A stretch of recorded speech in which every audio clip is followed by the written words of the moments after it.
Hey everyone, this is DJ. And this is Ish. And this is Season 7 of Pero Let Me Tell You.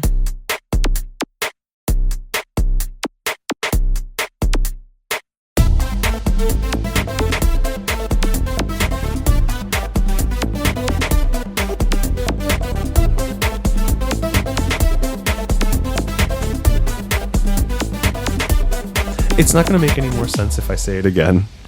Okay, wait. Okay, hold on. It's going to be a live action movie. Yes, it's live action. It's people. Yes. Okay. And it's going to be a biography. A biopic. A musical biopic, yeah. Oh, musical. So it's going to have... It's going to have his songs, yes. But Robbie Williams will be played by a CGI monkey. Basically. Think like Avatar. Does the CGI monkey talk? Yes. Yeah. Does he sing? Yes. So the CGI monkey is going to sing Let Me Entertain You. Yes. And I really hope that he sings Me and My Monkey. Okay. Anyway, everybody, welcome to episode 318. Yes. Look at you. Let me tell you. How is everybody? Happy Friday, everyone. Happy Friday. Oh, well, if you're listening to us on a Monday, happy Monday. Happy whenever you're listening. But most of you listen to us on a Friday. ¿Cómo está todo el mundo? Happy Pero Friday. Who are we to say? I know. Ish and I were just talking about Robbie Williams. Some of you may know him, some of you may not, but he's like a really, really big pop star, actually in the whole world. One of the biggest pop stars in the world? Except here in the US. And I was a really, really big fan of him in like the late 90s, early aughts. And he's kind of a peculiar personality. He's fun. He doesn't take himself seriously. That's an understatement. And, we were just saying that they're doing a biopic of him and he's going to be played by a monkey. Yes. Yeah. So should be interesting. Because I was about to ask you, are they auditioning monkeys? Yes. That's actually what that documentary Chimp Crazy was all about. The audition process. Oh. Is Chimp Crazy? I heard. Wait, no. What's the one that had cocaine? What? Was it Cocaine Monkey? Cocaine Bear. Oh, Cocaine Bear. Cocaine now they're Bear. going to have like one on raccoons. Cocaine raccoons? Yeah. I heard it on Y100 on the Morning Zoo. To me, no. Raccoons are more about meth than cocaine. Oh, I'm so sorry, Yeah, but Cocaine Bear was actually based on a real thing that happened. Oh, that a bear got high? Yeah, because there was somebody was doing a drug drop and they would drop off the drugs in the forest. Got it. I feel so weird, and it's because I just figured out that you're on my chair. I am in your chair. And I'm trying to be like, why is something off? You have no lumbar support. I don't have lumbar support, but I'm like, why? Estoy muy alto, estoy muy bajo. And it's because, He was Goldilocksing. What a stupid story. I mean, breaking and entering is not cool. It doesn't end well. No. Especially not when bears are involved. And I don't know, maybe those bears had cocaine too. Okay. This is a really stupid question. Okay, Hansel and Gretel. Yes. They went up the hill. No, that's Jack and Jill. It literally rhymes. Jack and Jill went up the hill. Okay, Hansel and Gretel are the ones that went into the gingerbread house and were going to get eaten by the witch. Yes, exactly. And then they were like, haha. Pushed her in the oven instead. Yeah. I mean, who came up with that shit? Well, was that from Salzburg or something? Actually, I think the Brothers Grimm were German. So, yeah. It's so funny. Sense, it's so funny. I remember when I was like in college, I went to Salzburg. Have you been to Salzburg? No. Salzburg is beautiful. I mean, it's just incredible. And I remember that they were showing us all the scenes. And, this goes back to a conversation we had a couple of weeks ago about how I just don't know musicals. And I remember they were showing us all the scenes where they shot The Sound of Music. The Sound of Music. And like the gazebo and all that. And I'm like, yo no sé nada de esto. And it's funny because if there's a musical that you'd be like, okay, I'll watch it because it's historical. I did watch it. Right. I watched the Carrie Underwood one. Oh. And I was so interested to watch it that I watched it despite the fact that it was Carrie Underwood. So you watched the Carrie Underwood one and not the Julie Andrews? It was on NBC. You know what? Okay. You got to give me credit. Give me credit. Remember...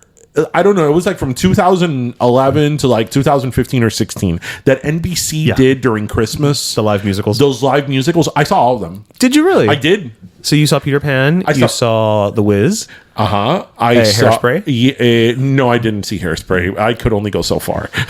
I know you saw Grease, but that was on Fox. Grease was great. Grease was fantastic. Grease was the best. Yeah, that was a fantastic one. And again, if anybody ever doubts Vanessa Hudgens, Yeah. No. Her scene was like the best. you know, I mean, her father died like less than 24 hours before that. Yeah. Yeah. No, I saw them all except the hairspray one. one. I was like, no, yeah, I mean, you're not gonna ask for a miracle. Like that's Hairspray's- pushing me Hairspray's so that's pushing fun. me way too far. Oh, it's so much But I did fun. watch them all, and I remember thinking The Sound of Music I liked, but I remember I don't know if I called you after The Sound of Music that I was like, I didn't know that. Again, I had never seen this movie. I said the story a couple of weeks ago. In Full House, there was an episode where they did the whole doe, a deer, a female deer. yeah. I had no clue what they were talking about.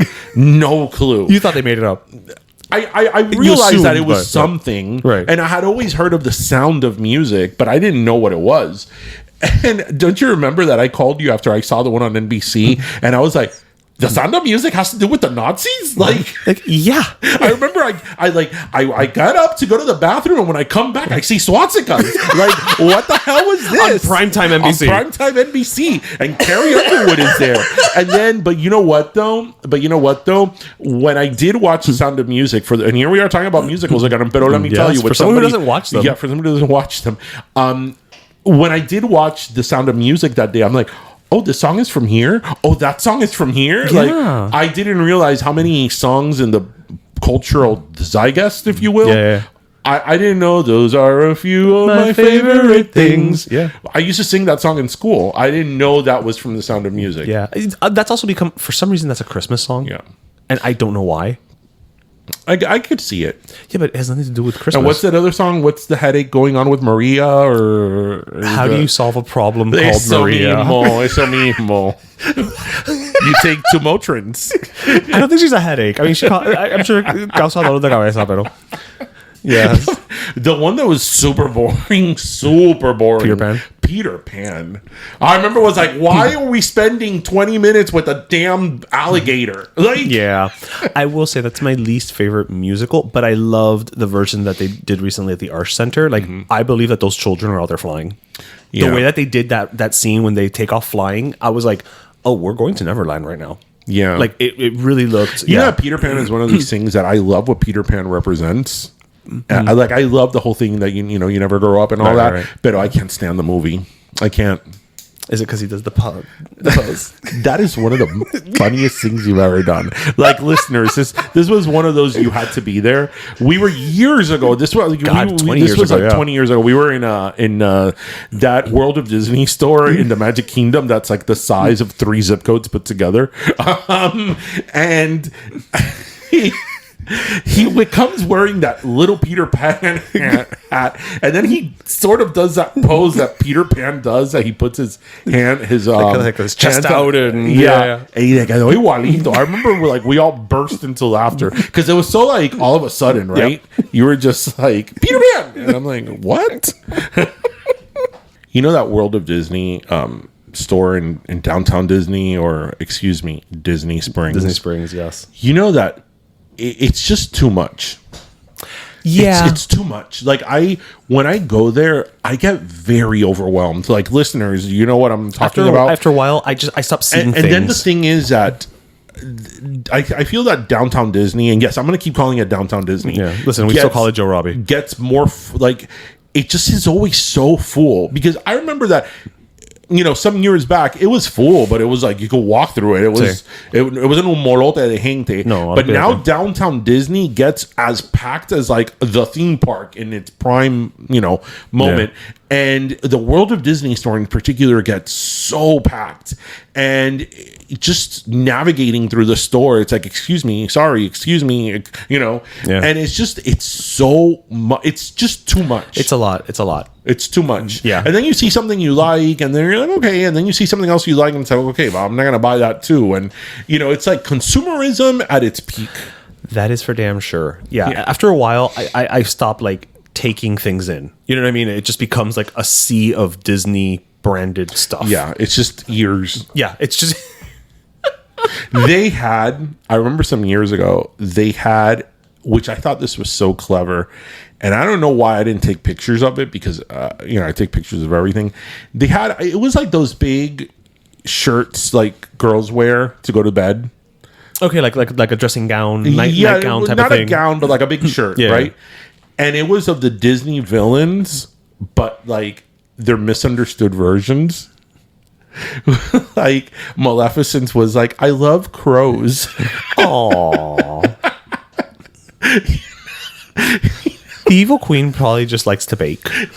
All I wanted to do was be supportive of Sleeping Beauty. I came to give her a gift. And I was misunderstood. Nobody understood that I was upset and hurt that I didn't get invited.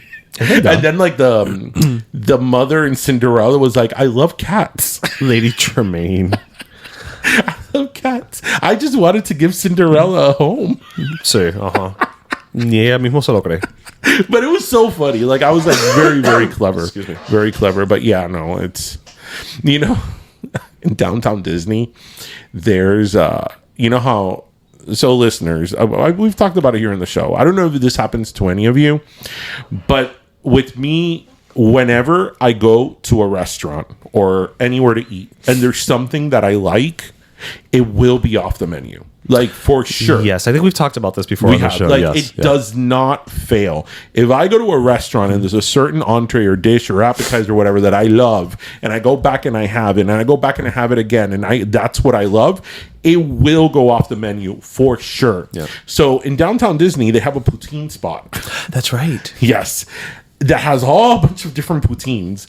And I used to love the French one, which was like poutine, but with like gravy, Gruyere, cheese, like the traditional poutine. Mushrooms. Yeah. Well, the traditional poutines is just the cheese curds and the gravy. Okay. But this was like the fries, and then there was like another type of like mushroom gravy with like Gruyere cheese and like sauteed mushrooms, right? It was so good. Last year, when I went to Disney, it's gone. I was like, we were at downtown Disney and it was like 2:00. We had like a late breakfast, so we weren't going to have like a proper lunch, like a dinner. I'm like, right. Come on, I have a little bite. I'm going to have the poutine. No, they had every international flavor, but not France. They probably even had an Arctic poutine. They got rid, they had some, whale on it. But no. They had more poutine than ever, but they got rid of the one poutine that I liked. I mean, it never fails. It really doesn't with you. It doesn't. I don't now know I'm what it is. concerned that Little Caesars got rid of the Zap Pack. Don't say that out loud. You're like willing it into existence. It's so good. I like a Zap Pack, but not as much as you do, so don't will it into existence. It's going to happen anyway. But stop. No. Don't be so fucking negative. Jiminy Christmas. Bring back the Arch Deluxe. Bring back the Arch Deluxe. At McDonald's. Ba-da-ba-ba-ba. Anyway. So we can go one of two ways. So we can either talk about something a little, kind of get out of the way, talking about something a little serious, or we can go down the path of my recent trip to Vegas and my experience with the hellish American Airlines. I think we should leave that towards last because that's going to go down a very dark and long spiraled hole. That sounded really wrong. Nah, it's perfect for Halloween. Yeah, okay. We're going that route. So what's the lighter fare? Well, I wanted to make sure that, we kind of say it at the top of the hour, because I know sometimes, some people don't necessarily listen to us all the way through in one fell swoop. So I did want to bring up the aftermath of Hurricane Helene. Yes. Talk about all of the devastation that's happened specifically in the before Carolinas. We get into that. Yeah. We posted it here on our Instagram. So it's very important. We will be tomorrow, Saturday, October 5th at Dos Croquetas. Yep. And we are going Bird Road location. We are going to be doing a collective with GEM, which is a global empowerment mission. And we are collecting goods and supplies that they need in all the affected areas of the hurricane. Mm-hmm. The list is listed below. Yeah. And it's very important that you look at the list because a lot of times these rescue missions, like they get a lot of things that they can't use. Mm-hmm. So then they get stuck with it. So take a list, a look at the list below. But if you could please pass by and donate something. And on Saturday afternoon when we're 12 done, to 3. we're going to go and drop it off at the headquarters of GEM in Doral. Yeah. It's really, really important if all of you could stop by and give a helping hand because this hurricane was just a disaster. Over 250 people dead, thousands missing. It's just really, really bad. And it's important for us to come together and try to help them. Yeah, I mean, and as a rule, canned food, water, diapers. Yes, these are things that tend to be necessities. Again, there's a whole list, but if you're like, oh, I don't know what to do, just you go down that routing. You're fine. Like, don't bring clothing and things like that, because a lot of times the Red Cross will already have provided them with some type of clothing, and so it just kind of sits at. No traigan pechero. No traigan pechero. Such a great word. That is a great word. Pechero. Pechero. Is that the proper word in Spanish for a hanger? I don't think that doesn't sound like a proper word for a hanger. I'm gonna go with. I've never heard anybody correct anybody else. That it's wrong, right? Un perchero, right? And I say that because when I worked with a bunch of people, that sounds like some place that a bird will go rest. Well, maybe that's where it came from. Un perchero, yeah, like they're percher. They're perchering. Yeah, but you don't say percher. No. Un pájaro se perchea. Se perchea. No. Se perchó. Se está perchando. Se perchamos. No. It's just pechero. Excuse me. But yeah, it's bad. It's really bad up there. Like, you've seen the videos. I mean, we got very lucky, I will say, because my parents have the cabin up there. It literally went around that area, but even so, Asheville is gone. I mean, Asheville, acabó con Asheville. There are certain small towns that they still can't get in or out of. What I think it's so like weird is that Asheville is like really inland. But what happens a lot is that because it's inland and it's surrounded by mountains, a lot of things like mudslides is what no, but really I'm saying is that usually hurricanes, the moment they hit land, they weaken significantly. Right. So yeah, coastal communities obviously usually get hit, but Asheville is pretty inland, and it like really rammed through Asheville. Well, the Biltmore Estate, yes, the Biltmore Estate got flooded. Acabó. Where was I going with this? Oh, and it's actually, so it's now affecting a lot of the distribution centers. So like, for instance, in Murphy, which wasn't affected, the Walmart and the Ingles are closed because the distribution center was in Asheville. Right. Nothing's coming in. They're cash only. And we're back to hoarding toilet paper. Is it toilet paper again? It is toilet paper again. We are back to the toilet paper hoarding. I don't get it. What I love is that they don't know what to blame it on now. Because they don't know if to blame it on like the lack of distribution, because of the hurricane or because of the strikes happening at the ports. For some reason, toilet paper now is just we're scared. We're gonna go grab toilet paper. I mean, I think that at this rate, every time that something happens, it's toilet paper. I mean, this has a commodity of like a gold bar. Right, probably. Like, that's crazy. I mean, I can't use a gold bar to blow my nose. Yeah. So again, if you guys want to help, please join us this Saturday, October 5th at Do Croquetas.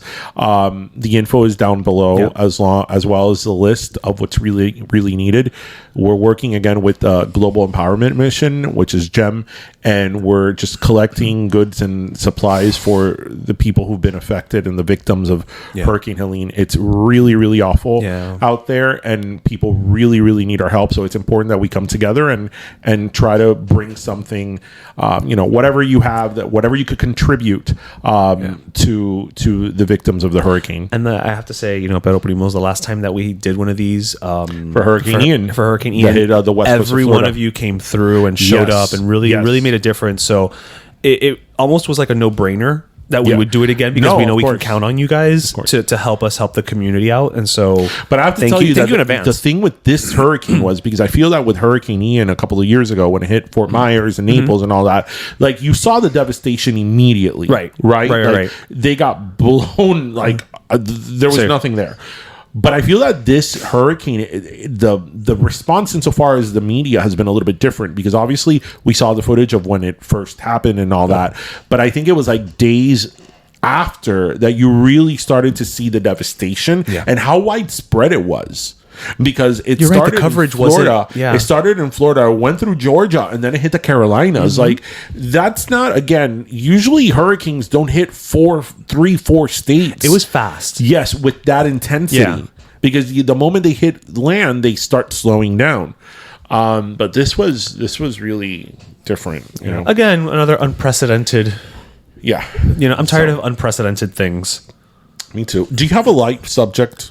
Do I have a light subject? I don't necessarily have a light subject. I mean, we can turn one of them into a light Because subject. one of the things I want to talk about is double murder. So, double murder? Yes.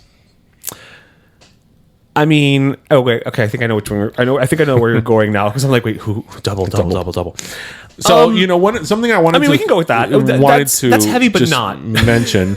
Well, yes. It was heavy for the people that got killed. No, what I mean is I think the track. So one of the things I wanted to talk about was because we're seeing it a lot in the news. There's a documentary and a mini series that's out now on the Menendez brothers. Many of us have heard about or know about the Menendez brothers, and to refresh your memory, it was two brothers who in 1989 killed their parents with a shotgun. And they eventually were sentenced to life in prison without parole. And when did this happen? In 1989. 89, yeah. And the trials were in 92. And their father was Cuban. Yes. And I feel like we didn't know that at the time. No, we did. No. I mean, yes, but you know what I mean? I feel like it wasn't as big a deal. Like, it wasn't mentioned as much as I think it would have been now. Well, I mean, Cubans, we claim everything, even murderers. Right, that's why. Or even, yeah. So, that made the news a lot. But now, recently, Ryan Murphy, who is, I guess, does all these documentaries and he's docudramas and all that. Did a movie that has a lot of people, or did a series that has a lot of people talking about it. And today, the legal eagle that is Kim Kardashian wrote an editorial on NBC.com about how the Menendez brothers should be freed. And I don't know. That's what I meant about the lightness, right? I don't know how much our listeners know about the Menendez trial. I'm sure there's some of you out there who are old enough to remember that know the severity of it and all that. And I first of all, I can't claim to be an expert on this trial because I haven't read legal proceedings. I haven't read motions, final judgment, and things like that. So I just know about this trial what everybody knows, what they've heard in the news or read. So I give that disclaimer. But basically what a lot of people are arguing now, including Kim Kardashian, is that the Menendez brothers should be freed because it's shown that they were sexually abused by their father for many years. And a lot of this evidence was not presented in court, or it was really through cross-examination. It was really thrown out. And even though there were people, I think their cousin did testify that the father, I don't know if he testified that the father had abused him as well, or that he witnessed the abuse. A lot of people saw the sexual abuse allegations as like sort of a last minute defense. Right.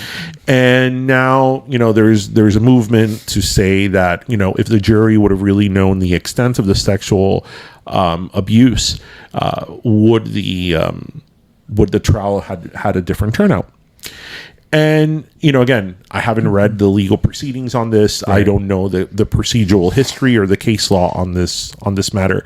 But I will say that even if they would have presented that evidence, the problem with the Menendez the Menendez brothers not trial, but the problem with the Menendez trial, the problem with the Menendez brothers the fact pattern as to what led to the murder of both of their parents that day. Sorry, can you just kind of quickly define fact pattern? Yeah, so basically the fact pattern was that they came with a shotgun. Their parents were in the living room watching TV, and they shot them. And they shot the mom in the face. They shot I believe the mom was shot like 10 or 12 times with a shotgun, and the father was shot like 6 or 7. And in fact, I don't know if they had shot the dad first and then the mom. One of them went outside to reload the shotgun because shotguns can only have a certain amount of rounds. And this was sort of orchestrated, and they used the sexual abuse as a defense. the problem with that is that just from a legal standpoint, in order for you to claim self-defense, which is second-degree murder, and in some cases it's voluntary manslaughter, depends on the laws of each state. In order for you to claim second-degree murder or no premeditated murder, you have to show that in fact there was no premeditation, right? So if they stated that they were sexually abused and that they were afraid for their lives, but in order for you to use that defense in order for you to use, I can't speak today. You can, but it's great. You're doing a fantastic job. I support you. In order for you to use as a defense the sexual abuse and the fact that you were afraid for your life, there can't be any premeditation because, that's the difference between first-degree murder and second-degree murder. So in other words, it would be a situation of like, let's say somebody's coming at you in a sexual abuse situation. You grab the nearest thing. It's like maybe a candlestick, and now they're dead because you hit them. That was not intentional. It has to be imminent harm. Right. Okay. That's sort of like the rule, imminent harm. Okay. And based on the fact pattern of the Menendez crime scene, it didn't seem that they were imminent harm. And in fact, everything showed premeditation, that they brought the shotgun or bought the shotgun. They brought it. They shot them and then went outside and reloaded the shotgun. So there was a lot of what we call in law cooling down periods where it wasn't reactive. It was premeditated. So I think that even it was also the fact that they were watching TV. They weren't, right. I think that even if there would have been a greater emphasis on the sexual abuse, I think it may have had an effect on the trial, on the sentencing part of the trial, but not so much on the guilty verdict. Because again, based on what I have seen about the Menendez trial, I don't see how they could properly claim self-defense given what happened in the fact pattern. And then, the fact that after the parents died, they went on a lavish shopping spree. They bought a car. Yeah. They did travel. They spent hundreds of thousands of dollars after they died. Obviously, that doesn't look very good for self-defense. Yeah, exactly. But it's just interesting that, and again, it's not even to mock Kim Kardashian. It's not what I'm trying to do. But Kim Kardashian wrote this huge editorial on why she thinks the Menendez brothers should be freed. And, I know you're having a hard time speaking today, but I'm going to let you collect your thoughts because I know you have them. I know you have them on this. I mean, that is a celebrity sort of clickbait, like, so people can be like, what did Kim Kardashian said? Because you know what? I don't want to take anything away from her in terms of the work that I know that she's doing. But even me, that I've been a practicing attorney, I've gone to law school, I've done all these things. Right. The first thing I said was like, I am not well versed in this case. I haven't really done criminal law. True. So I'm not even somebody who is really equipped to give a proper analysis on the procedure of this case, but yet Kim Kardashian is. I mean, look, she put on her Kim K Spanx, and once you've got yourself centered, right, you can focus better on legal briefs, right, and things like that. But I mean, again, Kim Kardashian giving legal, that actually does kind of tie into something another topic that I wanted to bring up, but it's and I'll tie it kind of together. Like, again, I know that she studied, she did a course and what have you. And like you said, she is doing work to get people freed from jail who have been either erroneously or like commuted their sessions, which I actually think is great. She's doing, and she's using her celebrity for a positive thing, right? Like, let's give her credit where credit is due. Mm-hmm. So many celebrities are out there just kind of like, hey, buy my Ozempic. And, she's actually out there doing... Buy my course. Yeah. She's actually doing something worthwhile. But it ties back to something that I keep mulling over in my head, and we saw recently happen with celebrities, and we saw most recently with Chappell Rowan. Why do we continue to ask celebrities? Because in this case, maybe Kim K approached NBC with her article and they said, okay, we'll print it. I don't know how that went down, but why do we continue to reach out and insist that celebrities give us their thoughts on quote unquote serious things? Like, Chapel Rowan recently got into hot water, even though she gave a very, she was asked about the political state of the U.S. and she gave a very lengthy response. Then that became always taken out of context, 3 words, right. and that, when this whole Israel Gaza thing started happening, they asked Billy Porter his thoughts on what was happening, and it's like, what? Like, I'm going to the Star of Kinky Boots. I feel, and I'm not saying that they can't have their opinion. Like, for instance, if this is a situation where something happens, right? Oh, and they post on their social media like, my heart breaks for ba ba ba ba ba, right? Great, fair enough. But if this person has shown up to talk to you about their latest project or about whatever else, at what point as a journalist do you kind of just go, so Debbie Gibson, Roe versus Wade, what are your thoughts? Maybe if it's a Jane Fonda, somebody who has been politically active their entire life. But why do we insist, or why does journalists insist on putting celebrities in these positions when that's not what they're there for? And I just wanted to kind of bring that up and just kind of get it off my chest and get your thoughts. I mean, I agree 100%, but I think that nowadays it's not even journalists, it's the public. Because remember, now the ones asking questions are people on social media. That's true. And I think that in today's political climate, right, wanting a celebrity to give their stand on anything, whether it's a social issue or, who they're voting for, it's setting them up for failure because they're going to piss somebody off. Right. But then the problem is that then you have the public who is saying, right, but you being silent means you're complicit.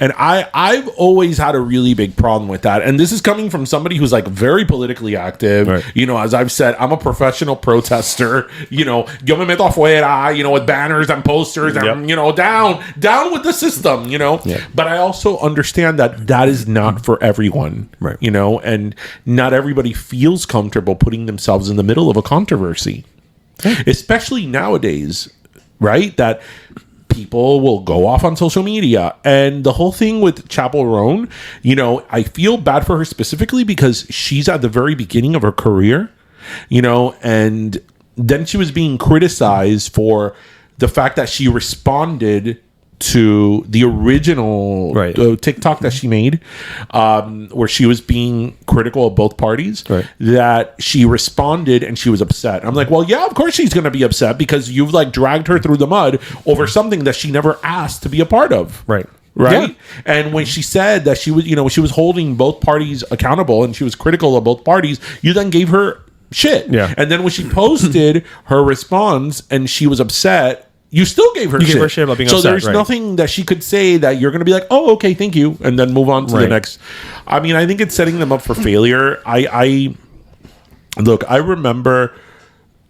I mean, this is all tied. Like back when, for example, when Perez Hilton used to out people. Yeah. It's like, who the hell are you to out someone? We had Perez on the show a couple of seasons back, and I think. No, we didn't ask him that. But no, we did ask him about how we did ask him about Britney. About Britney, right? About his treatment of Britney Spears. We did ask him that.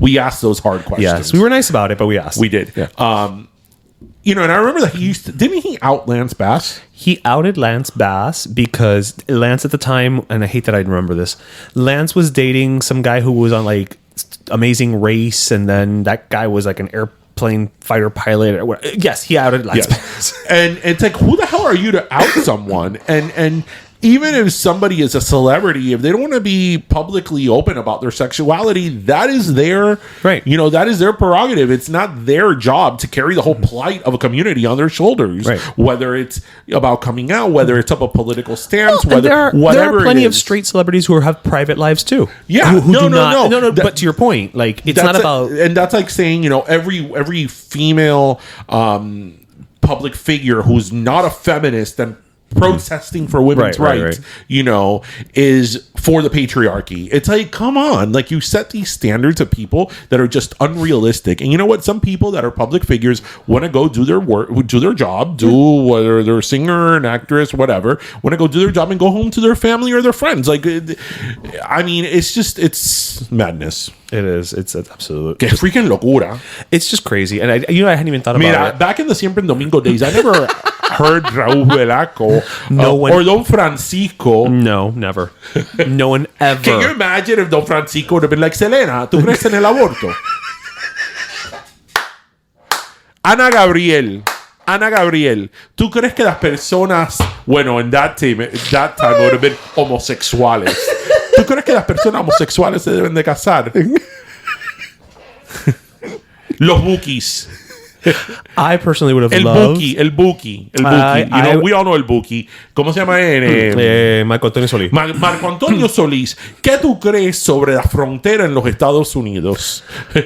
I will say I'm a little upset that we did not find out the stance on the Middle East from Loco Mia. You don't know. Loco Mia could have had, you know. I'm saying... Wait. Hold on. Stop. Can you imagine Don Francisco asking these social, political questions to Thalia? Oh my God. Great.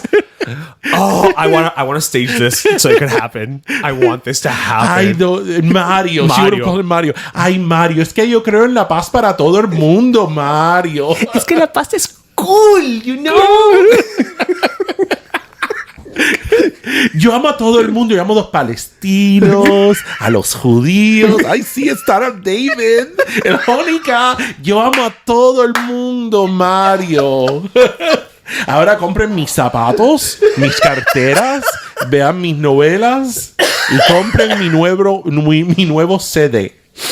Entonces la otra, Paulina Rubio, would be like, yo quiero paz para el mundo entero, porque yo soy Paulina Rubio. Porque yo soy una chica muy natural, que yo pienso que todo el mundo debe tener los mismos derechos. You probably had a lot of opinions, you but know they that didn't I want to do hear Paulina. them. For You somebody do who doesn't Paulina do good. impressions, I do Paulina Rubio You pretty well. You do a good Paulina. It's Who interesting. else? There's It's another- interesting. there's You another one that I do well. You do a good Paulina and a good Jojo Siwa. That's a very... Yeah, I want peace for everyone. That's a great dichotomy. I have alopecia because I pulled back my hair from all the bows. Shit, who is the other one that you do? There's like one... You do like 3 impressions. Yeah. But I think Paulina Rubio is one of my best. Is one of your better Sí, porque ones. yo soy la chica dorada, pero yo creo que no debe de haber oro porque todo el mundo debe vivir en paz. Cool. Así bien bohemian. She's so bohemian, she doesn't know how to go through TSA. There's a backstory to that. There is a story. I've said that story on the Yes, show. you have. Yeah. So how's everybody in the drive so far? I think everybody's good. It's Friday. Wait. Have I told you the other day? I posted it on my personal Instagram. Did I tell you like 2 weeks ago? So we were still in September. I don't even think it was like in the 20s of September. I think it was still in the teens, like September 17, 18, whatever. That I was at Macy's and they had Christmas stuff up. No. I put it on my personal Instagram. I must have missed it. Oh, yeah, no, Home Depot's already decked out in Christmas.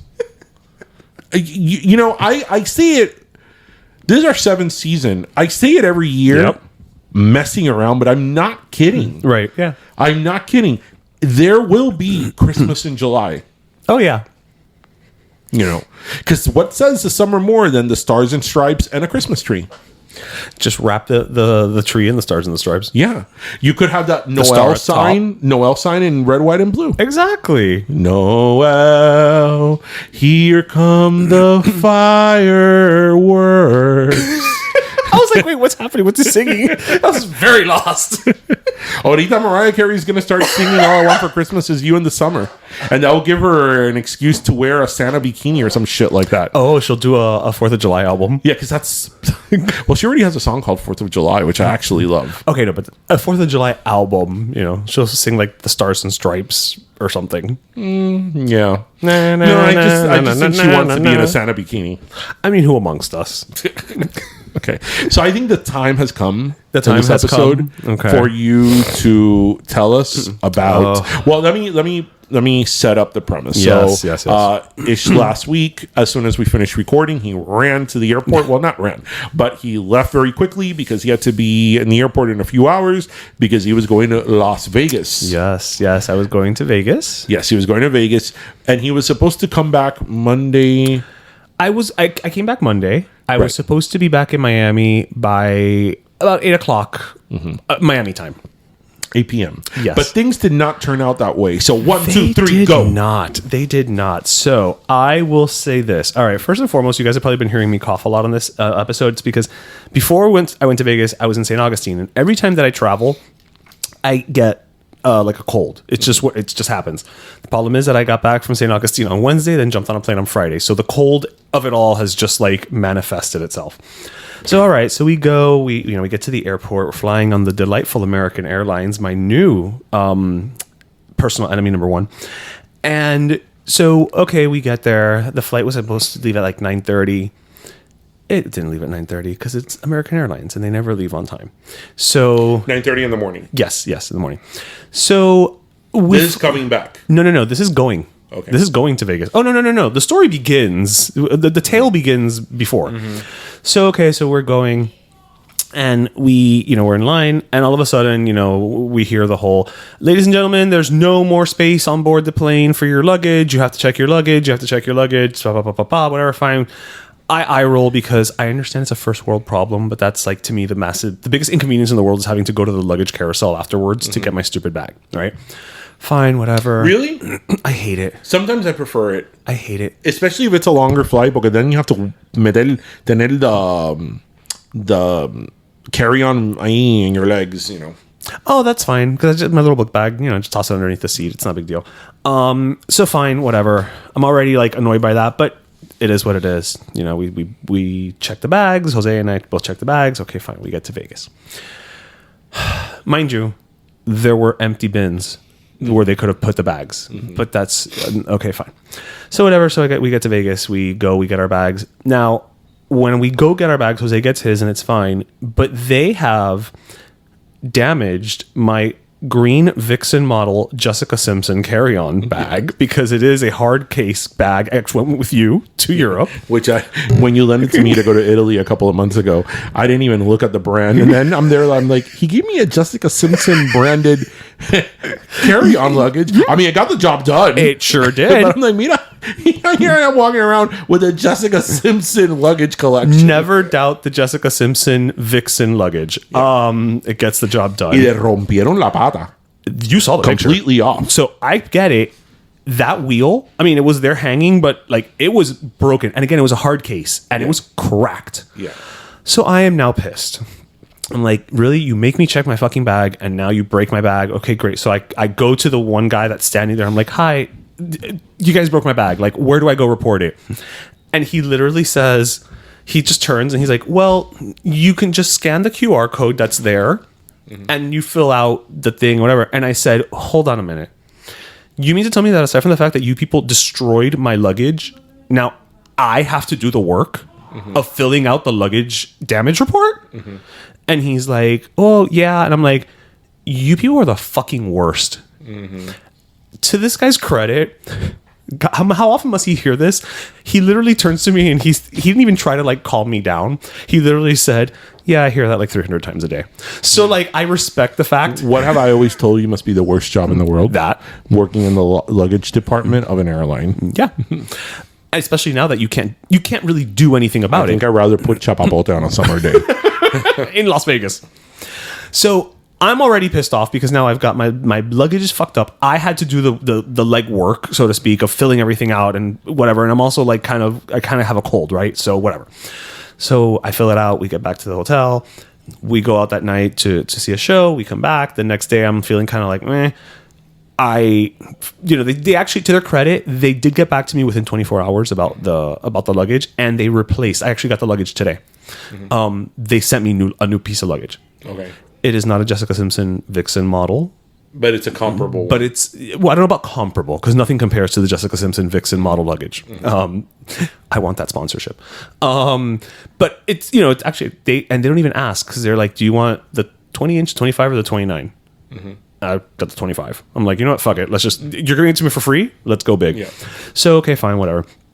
Now, remember, I had a cold. So Saturday, after we went to the wedding and we went to the brunch, I came down with a fever. So I spent all of Saturday. Feel the fever. Ironically, she's no longer in Vegas. So I spent like all of Saturday just wrapped like a burrito, sweating. Feeling the fever. Then Sunday,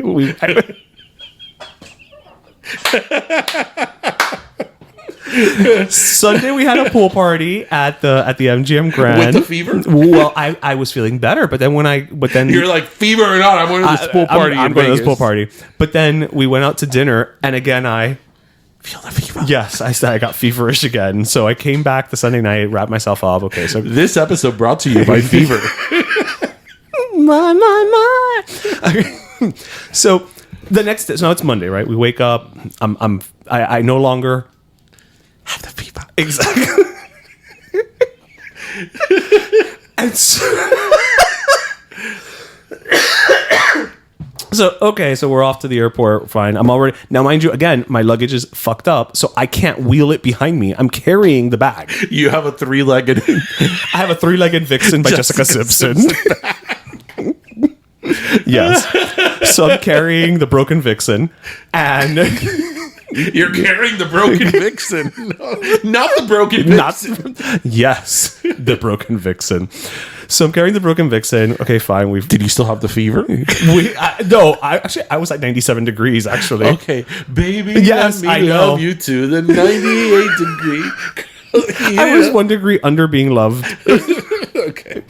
So, and that also ties to Jessica. We're breaking out all the hits. All the hits. All the Jessica Simpson related hits.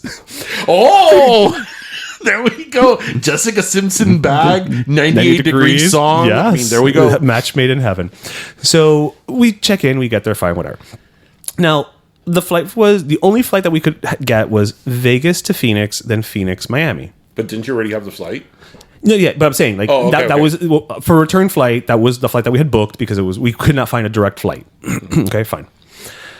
Originally, we were gonna we would leave Vegas. We'd get to Phoenix. Let's say we landed at like 11:45. The plane would have taken off at like 12, but then it got pushed back to 12:30. So I was like, okay, good. We've got like even more time now between whatever. Plane takes off. I'm late, of course, because the day that an American Airlines flight takes off on time, apocalypse. So okay, we're flying, and I'm keeping an eye on the watch, and I'm like, this is like shit. We're behind. Like this is now we've landed. We're on the tarmac. I'm looking at the clock, and it's like 10, 15, 20. Like it's just creeping up. So before we get off the plane, they tell us, look, we are currently in gate B. I think it was like 14. The connecting flight to Miami is B13. So it's right next door. Mm-hmm. Passengers, please, we have a bunch of people on the flight who have to make a connecting flight. Please, let them get off first. Let them da-da-da-da. Se limpiaron el culo con eso. Mm-hmm. So whatever. So we get off. Now, Jose is at the front of the plane and I'm in the back. Mm-hmm. I text him and I'm just like, just go. Like, just go. And in my mind, I'm thinking, if anything, if enough people are kind of there and showing up, they'll... Well, but they have a manifest of everybody that's coming from that flight to the next flight. Like, they'll... So there's no surprise element here. Right. I'm not just showing up for a flight. I didn't hide, hide in the bathroom and show up, right? So, okay, fine, whatever. Now, at this point, there's still people in front, and we're trying to get through, but again... That line, getting off a plane at the end. Thank you. It's like at least 30 minutes. Y cuidado. Now, the most helpful part of this is the flight attendants making useless announcements saying, those for flight to connecting Miami, please make your way to the front. Those in the flight to Miami, please, we need you to hurry up so you can make the flight. By the third, please hurry up, I literally yelled from the back of the plane. I'm like, do you want me to fucking teleport? Like, get the fuck out of here, shut the fuck up, or do something. Right? Because I'm like, you're just basically yelling at me. And at this point, what am I going to do? Am I going to push somebody out of the way, and now I'm going to be held by security? Now you're going to end up, you go viral. No, I'm going to be held by security, and I'm not going to make the. You know what I mean? Well, at least they didn't try to sell you something from the Sky Mall. I don't think the Sky Mall exists anymore. They should give me some Sky Mall shit at this point. So, okay. So literally, I'm like, finally get off the plane. I'm dashing. I'm like, again, broken Vixen in one hand, backpack on the other.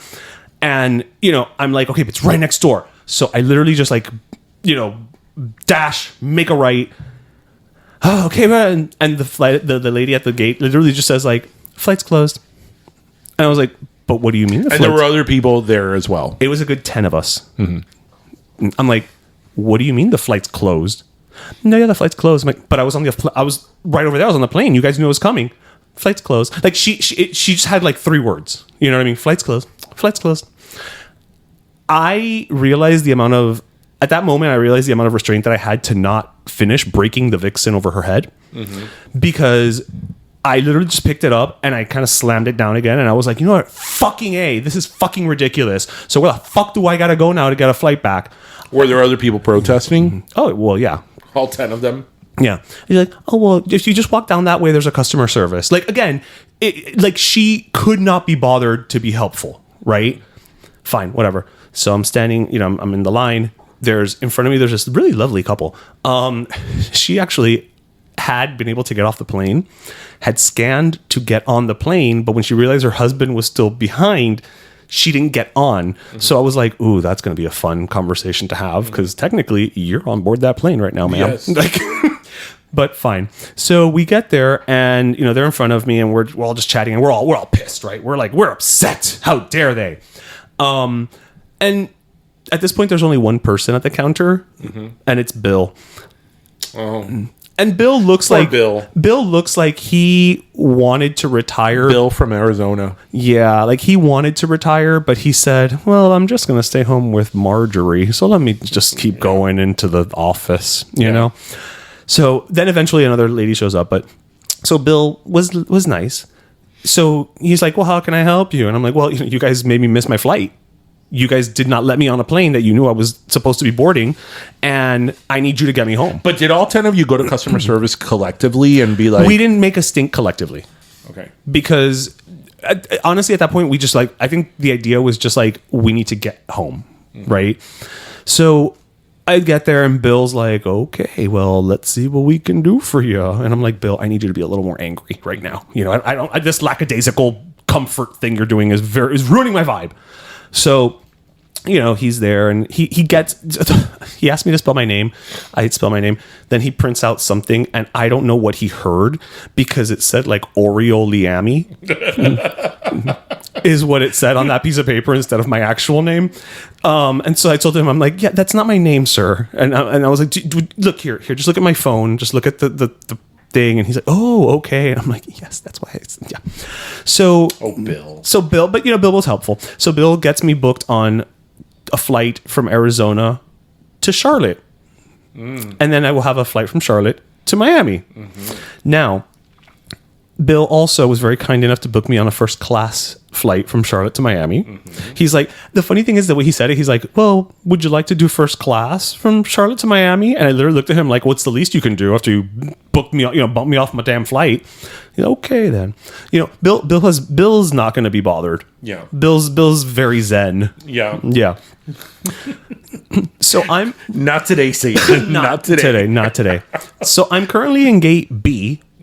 The flight that I have to make is in gate A, terminal A. Oh, that's like in another zip code, right? Yeah.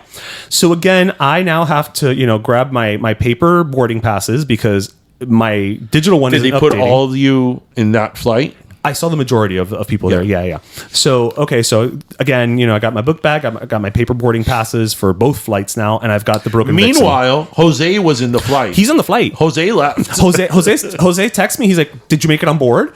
And I was like, no, I'm standing here in line right now. And he's still on the tarmac. That's, I think, when I called you and I was like, and you were like, I was like, what do you mean Jose's on the flight and you're not? And then, I didn't realize the dynamics of it. Right. That I'm like, but how did Jose get on the flight and you didn't? And then when you explained it to me, I'm like, oh, hell no. I was like, that's some bullshit right there.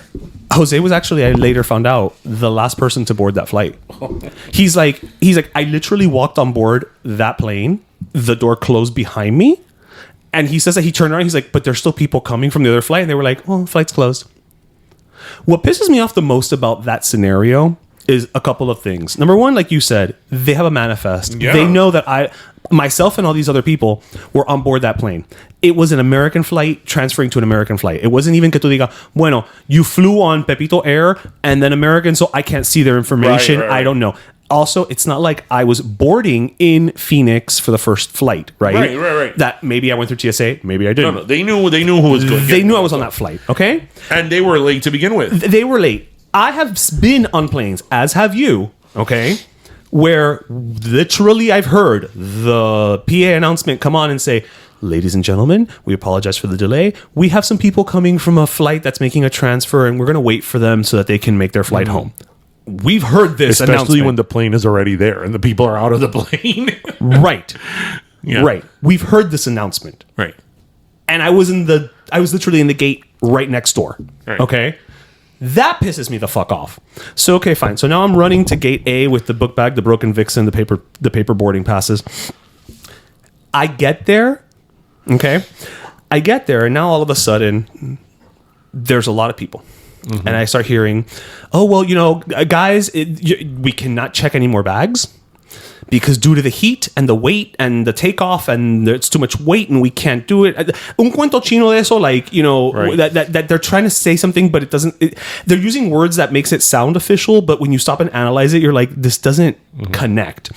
So you basically can only do a carry-on, right? Like you have to have your overhead and your backpack, whatever.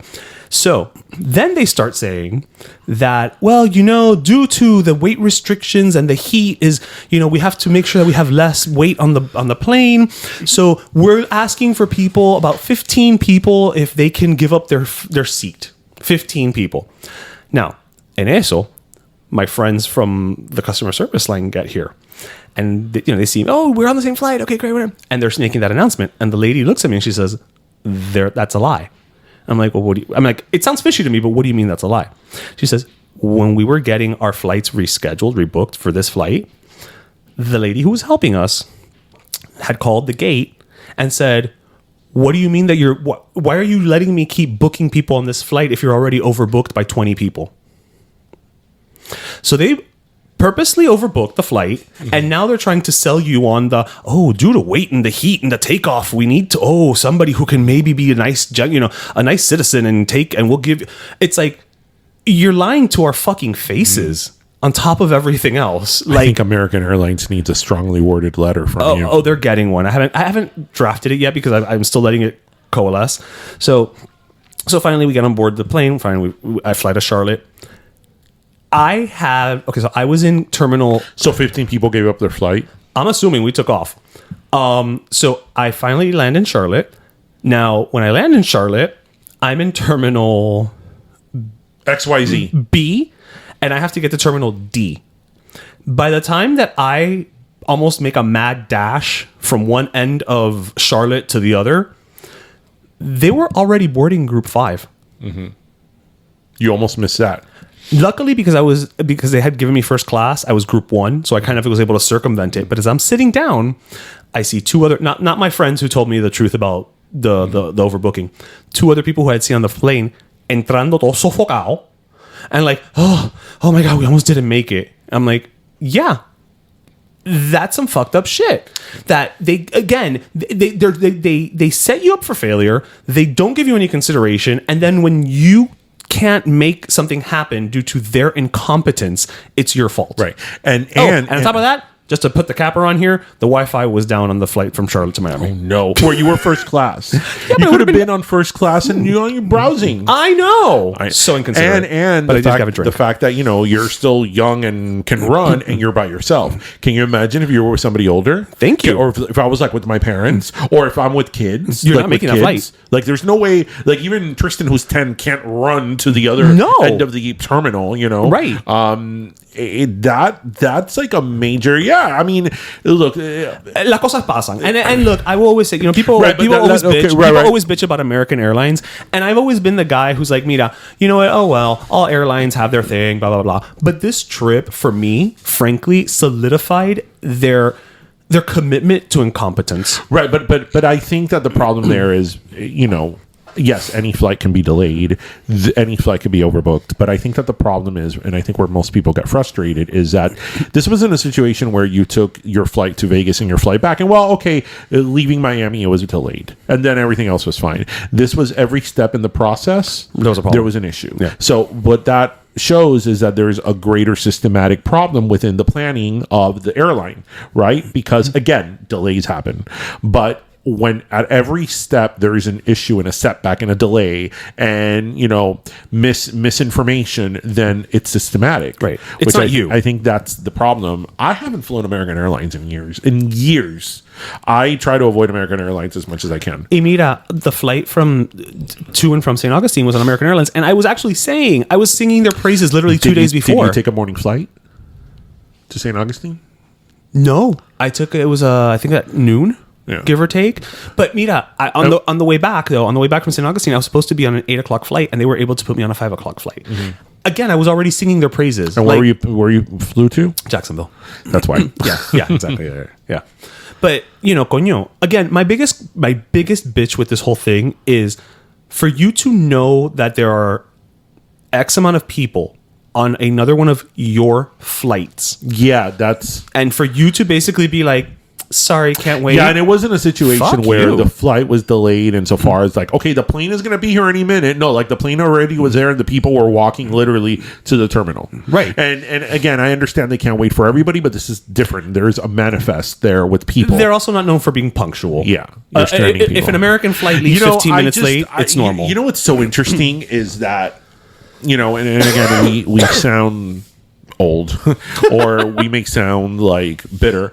But, we both have been traveling for a really long time. And Right. I just feel that airline travel is so incredibly hectic. Yeah.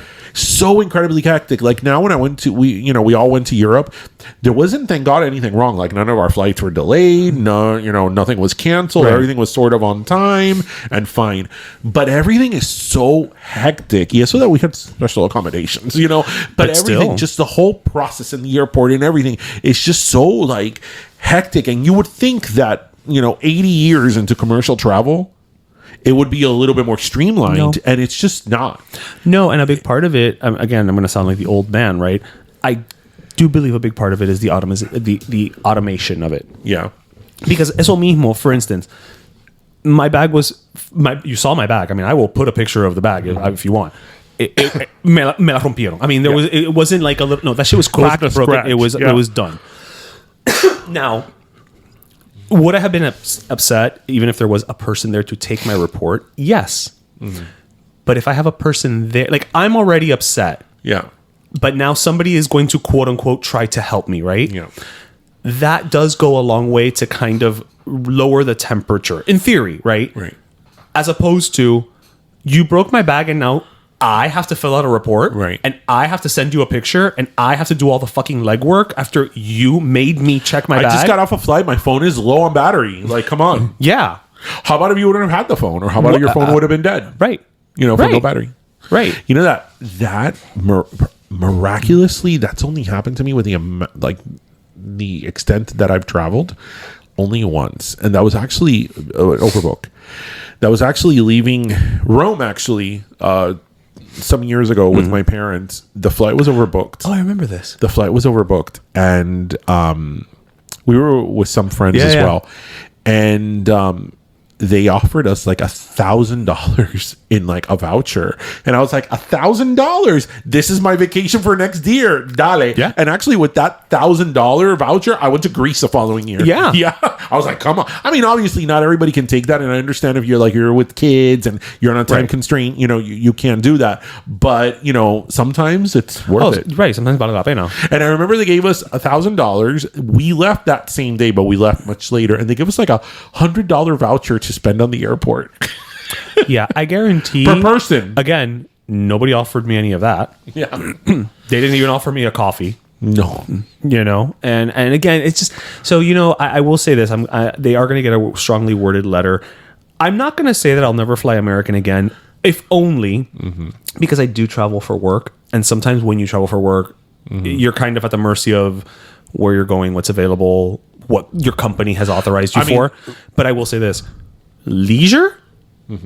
I will ride a pterodactyl before I go on American. I mean, look, the problem with air travel is that as bad of an experience as you could have with a certain airline, a lot of times you don't have a lot of options because if you have to get somewhere at a certain date or more or less at a certain date, sometimes that's the only option available. That's what I'm or saying. sometimes, with airline pricing that nobody can figure out why a ticket costs one thing one day in an airline and something completely different on the next day. I mean, I know there's an algorithm to that nobody can really crack, but sometimes you don't really have an option, right? No, that's what I'm saying. Like, I'm not saying I'll never, but am I going to do everything I can to avoid them? Fuck. Do you remember when we went to Vegas a few years back? Oh my god, my flight snafu. So listeners, okay, but that was on you. It was on me. I didn't blame anybody but me. Yeah. We were, going to Vegas. It's when we went to go see Robbie. And you have to understand, I am the type of traveler that I will make a binder. Like, I will make a binder. I'm very old school with all the confirmation numbers and a printout of everything. And the day before the Vegas trip, I was printing out the ticket, and I'm like, I remember I had booked JetBlue because I like JetBlue. Yeah, same. And I'm like, I can't find the return flight from Vegas to Miami. I have the flight from Miami to Vegas. Okay, so I'm getting to Vegas, right? But how am I coming back? And I start looking through all my emails, and I log into JetBlue, and I'm like, fuck. I'm like, how did the king of travel organization, how did I miss not booking the return flight? How did this happen? Well, it happened. So I was like, okay, well, I need to book a return flight from Vegas. So the only option was Spirit. And I had heard a lot of bad things about Spirit, but the problem was that during my years in Michigan, all year, the whole entire 3 years that I was in Michigan, I flew from Detroit to Miami or Fort Lauderdale exclusively on Spirit. That's their hub, right? Yeah, and I had a very good experience with Spirit at that time. What I didn't know is that Spirit had changed their pricing. They had changed the model of the airline to economy, budget economy. I didn't know that. Spirit used to be sort of like JetBlue. Yeah, it was. Right? It was great. And I would hear people talking about Spirit, and I'm like, well, that was my experience with Spirit, and I flew it again for 3 years straight, nonstop. And but then when I flew back from Vegas to Miami, I'm like, oh, this is the Spirit they were talking about. From the fact that the seats are plastic to the fact that you're there literally like sardines. If you think you don't have space, in American, in any other airline, you haven't flown Spirit. And the problem with me and airline and plane seats, I don't care about the leg room. It's the width. Yeah. It's the width. These shoulders and these arms, I need width. I need width. I need space. I mean, I don't care. You could have the seat in front of me, but the width. I was so tight on that flight that I swear to you, half a butt cheek was hanging out of the seat.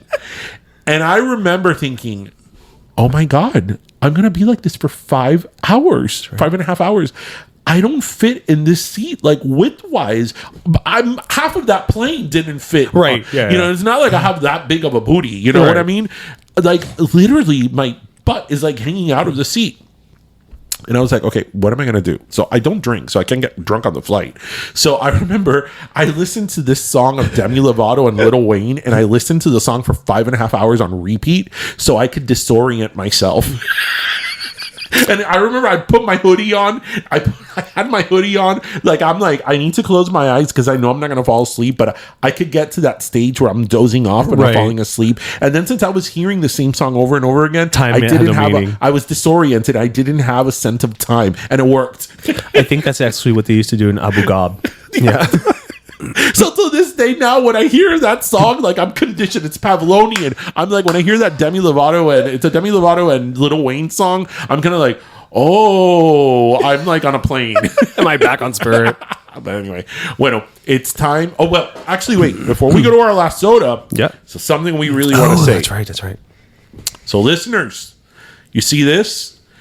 Today is our last recording in this studio because starting next week, we are going to have our proper studio space at Cultura Media House. Yep.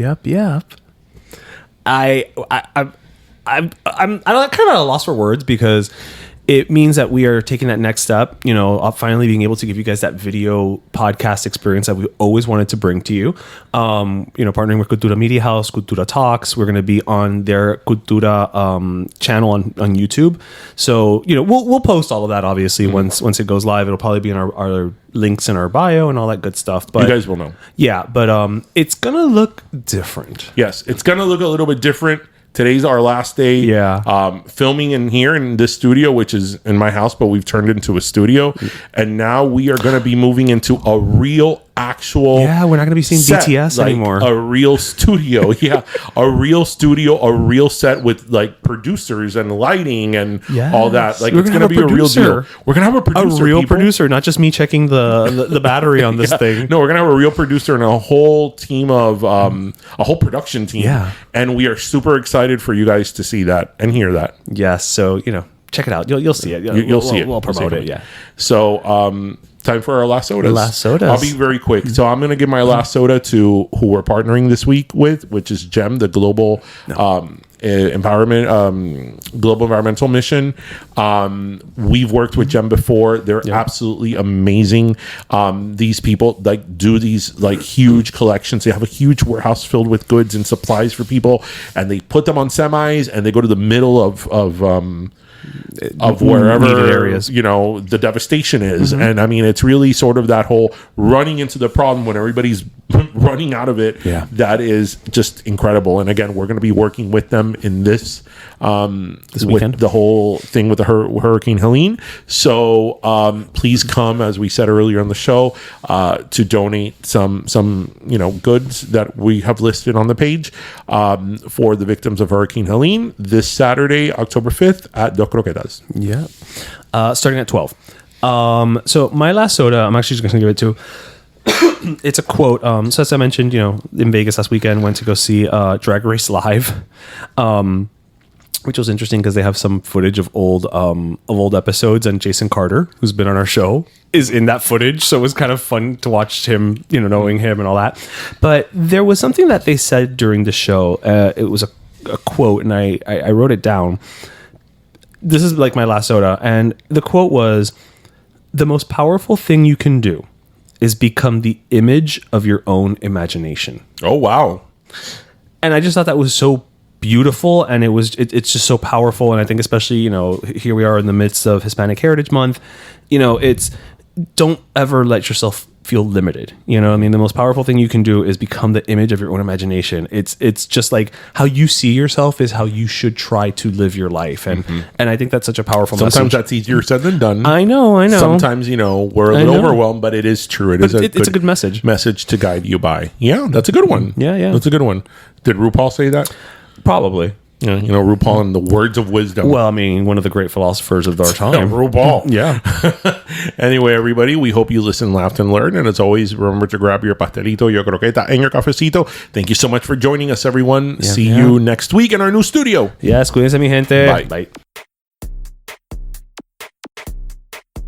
Pero Let Me Tell You is co-hosted by Darian Borges and Ismaeliano, produced by Ismaeliano, and our theme, Pero Let Me Tell You Freestyle, is composed by Michael Angelo Lomlaplex, the official gay guy. And don't forget to subscribe and leave us a review on iTunes. Don't choke on that mint. I did start the episode. Hi, everybody. I'm here today, sounding like Yosemite Sam, talking to Tristan. How are you, Tristan? Hi. Can you match this accent, this southern thing I'm doing right now? I think you can. Son. Like, give it a shot. Come on, just try. Why not?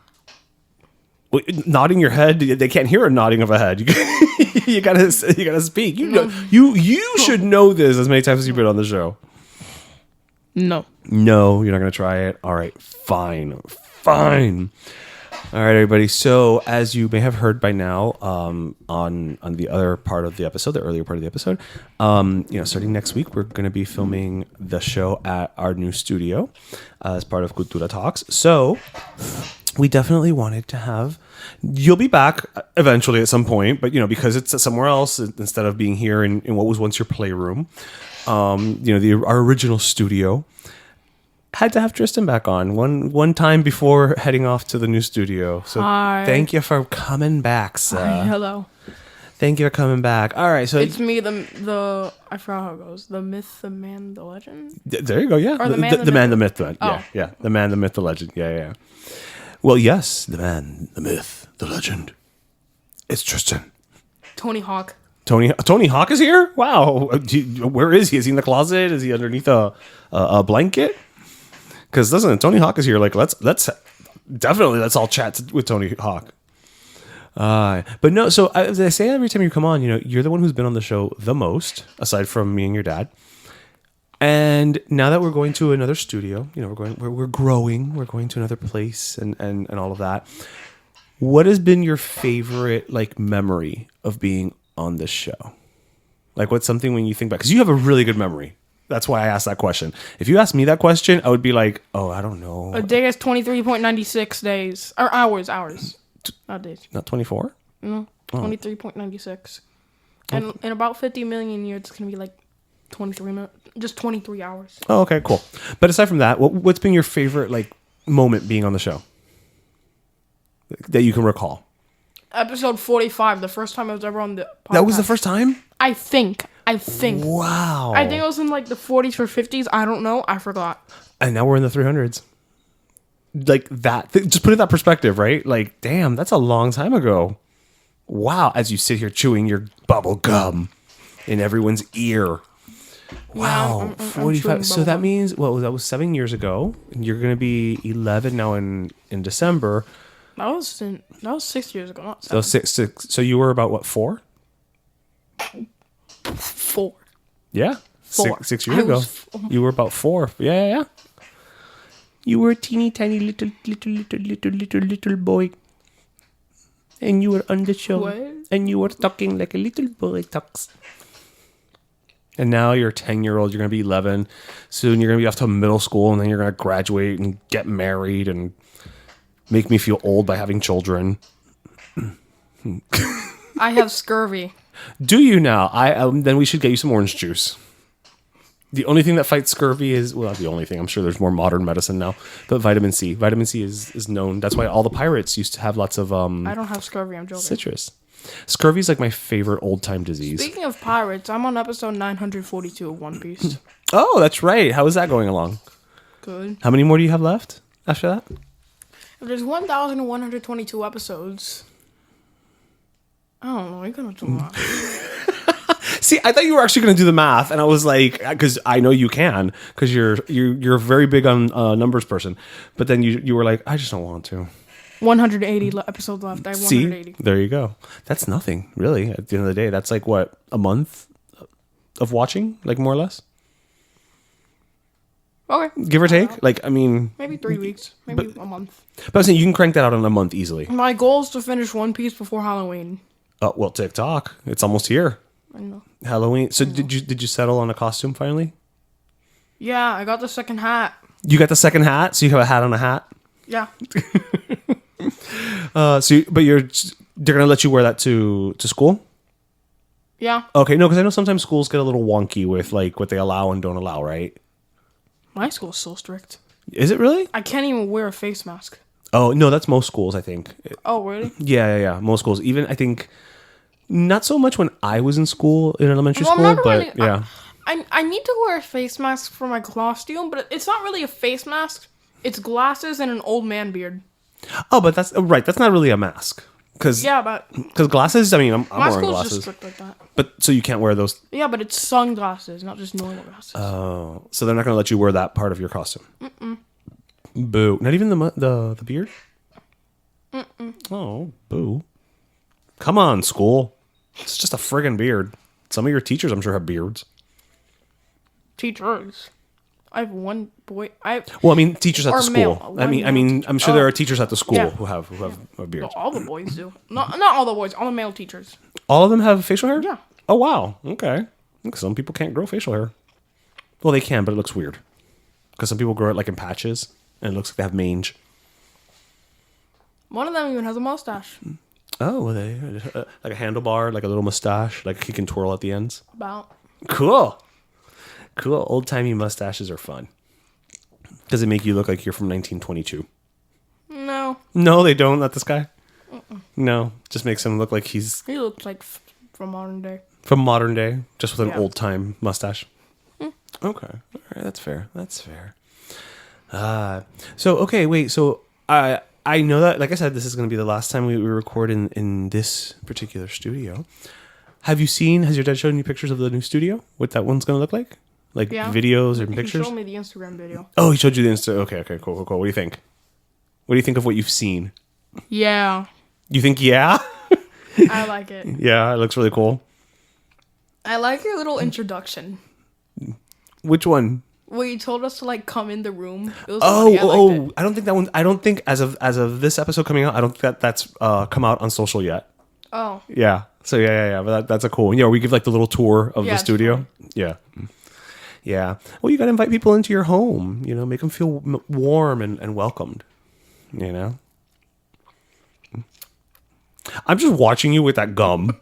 It's like, I mean, obviously this is not a video podcast yet, ladies and gentlemen. Yet. Well, because we're going to be doing video. Yeah. We're going to be doing video when we do at the new studio. That's one of the perks. If I ever go to the studio to record, I don't want to be recorded. You don't want to do video? No, I don't like being recorded. No. Why not? Not really. No. Is it because you're hiding from taxes? I'm 10. So you're hiding from little taxes? Yes. Okay, all right. Yeah, no, it can be a little awkward to be on video sometimes. Like even myself, who I've been on video, sometimes it's like, I don't want to be on film. I don't want to be captured. I'm going to make a silly face. I'm going to look stupid. But you know what? I make the silly face and I look stupid and we keep moving on with life. That's how we roll. Okay, fine. You won't be on video then. Fine, Tristan. Fine. You won't. I'm just chewing my gum as you say that. Yes, and we can all hear your gum chewing. I have my mouth closed. Doesn't matter. We can hear it. Closed. I spoke with... Or whatever. I spoke... Ugh. See, the gum is getting in the way of your pronunciation. Yeah. Clearly. I'm trying not to talk while chewing. But that's why it should be a video podcast, because watching you like stop and chew and that would be very entertaining, sir. Very much so. I don't even chew gum often.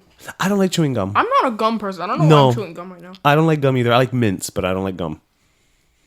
I'll do a mint, not a gum. No, because after a while, it's just like and it just like White chocolate is underrated. I don't like white chocolate. I'll eat it, but Well, I don't actually, like it. It depends what type of white chocolate it is. Okay, Like a bar of white chocolate, it's not that good. okay, but like a But if you give me white chocolate, oh my god! If you give me white chocolate chips, they're amazing. really okay, all right. Again, I like all chocolate, but my favorite is dark chocolate.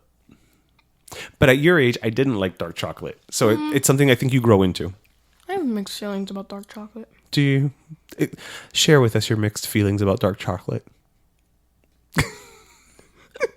How am I supposed to do that? I don't know. You're the one who said you had mixed feelings. What do you mean by mixed feelings? I don't know if I like it or dislike it. Okay. I honestly can't even tell. But like, if there's only dark chocolate, will you eat it, or you will be like, no, I'm good? Sure. So you'll eat it. Sure. Okay, so then I think you like it more than you dislike it then. Because trust me, there have been times where like, they'll offer some, I don't even remember what, but like some food where I'm just like, I don't like that, and I'll be like, no, I'm good. I don't want any thanks. I'm good. So I don't Like if I was able to buy, like, okay, if I was able to get dark chocolate for free, I honestly wouldn't get it. But if someone just offers me a piece, why not? Why not get it? Maybe it's still chocolate. I want that to be my ringtone. What? Just you going. That was wonderful. That was probably my favorite part of any interview you've ever done with us here. It's like that's the part I remember the most. I think like what happened? Did your lower jaw just come undone for a minute there? Like your lower teeth, like you lost them like dentures? What happened?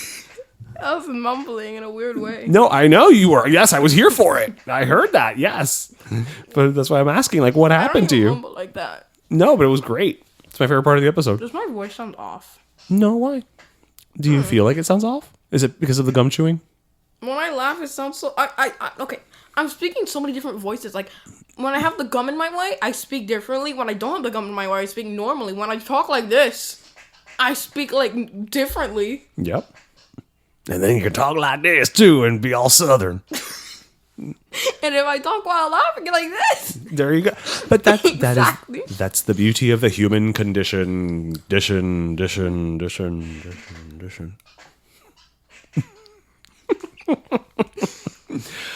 I came back with a cold from Vegas, and that's my souvenir. didn't you get stuck in Arizona for a few days? I did get stuck, not for a few days. Oh. Good Lord, no. thought For a you few hours. Yeah, Oh, for a I few thought it hours. was a few days. No, it felt like a few days, and it was probably like an hour and a half, but it felt like a few days just because I was Speaking of so feeling pissed time, off. Why has time been so fast recently? Like it's felt like it's going by so fast. Like it's speeding up. Yeah. Usually happens toward the end of the year. Like once October rolls around with like Halloween and then Thanksgiving and Pero Christmas. niño, eso nunca pasó a mí. No, nunca te ha pasado No, nunca antes. antes, niño. Nunca antes te ha pasado. No? Yo no me puedo acordar una vez que eso me pasó a mí. Pero niño. I like this voice. I talk so differently when I talk Spanish. I speak Spanish. like this this guanazo voice you had going there. You sound like you're from the middle of like Cayocho over I there. sound like my grandmother. No, not like your grandmother. Like an exaggerated version of your grandmother. My grandmother. Yeah, an exaggerated version. My grandmother. Be nice. Be My grandmother nice. talks so mad. Well, she's always mad. I don't know why. Let's just change the subject. I'm sure she's not always mad. Yeah, she is. Yeah, she is. Especially when she's watching TV. She's always like so mad. She's always yelling. She's always yelling at the TV. So I don't know if my dad's talked about this before, but when my grandma is leaving the house, like when she's leaving, she says bye like 5 times. Oh, but that's every Cuban. Yeah, no, just that. When I'm upstairs and she's gonna leave, she literally starts yelling my name like really loud, Like really loud. like that. Like, Exactly like that. well, because she wants to say bye That to was you. a great representation. Because that's what she loves you, and she wants to make sure that she says bye I before guess, yeah, I leaving. guess. Yes. It's a compliment. It's a compliment. I promise you. Trust me. They do it because they love you. It's annoying sometimes, but they do it because they love you. Yeah.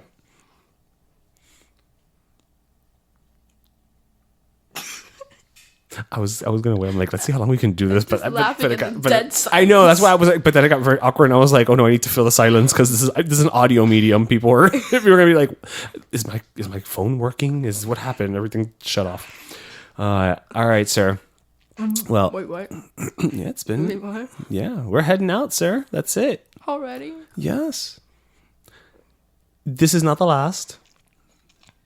Trust me, you are going to go hang out with us at the new studio. I will figure out how to convince you to be on video. I'll figure it out.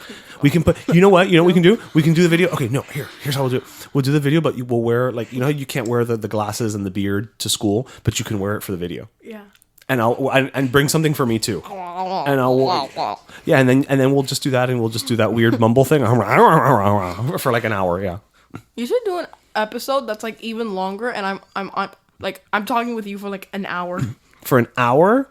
Yeah. Maybe. You talk to my dad for like 2 hours. Yeah, but, Or maybe an hour but and a most of half. that is your dad just talking. Your dad talks a lot. Yeah. Yeah. A lot. But we love him for it, even though he talks a lot. That's why. No, but he like gets me like interested in the conversation. Oh, like, there you he's go. really good at starting conversations. Oh, your father is a walking conversation starter. Yeah. Like your dad, I think your dad could get like a mute person to speak eventually. Like if he tried hard enough. Like he literally like somehow starts conversations sometimes with like strangers. Oh, I'm sure. I have no doubt in my mind that he's done that. Actually, he's probably done that in front of my face. Yeah. I'm sure I've seen him do it. Yeah. He does that.